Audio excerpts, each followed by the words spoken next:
नमस्कार, Deepa fashion and cooking चॅनलमध्ये तुमचं स्वागत आहे. आज मी तुम्हाला कपड्याची 3 प्रकारे पायपिंग कशी लावायची ती बघूया. त्यातील पहिला प्रकार आहे बघा, आपण 1.5 इंचाची पट्टी काढलेली आहे. ती आपण अशी फोल्ड करायची. हे बघा, अशी पुढे त्याचं टोक आहे ते फोल्ड करायचं. त्याच्यानंतर फोल्ड करून आपण इथे ह्या ब्लाऊजला लावूया. मी अगोदरच सगळा ब्लाऊज जॉईन करून घेतलेला आहे. डबल फोल्ड करून डबलच पट्टी लावायची आपल्याला पहिल्यांदा. ही आपण पूर्ण पट्टी अशी शिवून घेऊया ब्लाऊजला.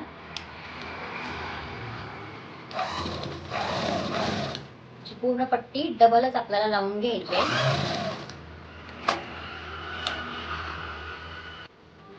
हे बघा, मी डबल पट्टी लावून घेतलेली आहे. हे बघा, डबलच पट्टी लावून घ्यायची ब्लाऊजला. हे बघा, दिसत असेल तुम्हाला. त्याच्यानंतर हा पूर्ण भाग आहे तो असा फोल्ड करायचा. हे बघा, असा फोल्ड करायचा. आता तो आपण मशीनमध्ये घालूया आणि पायपिंग बनवून घेऊया.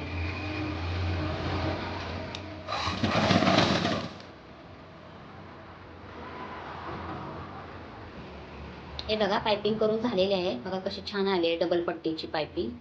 हे बघा, इकडे पण बघा किती छान आली. दुसरा प्रकार नेक्स्ट व्हिडिओमध्ये पहा.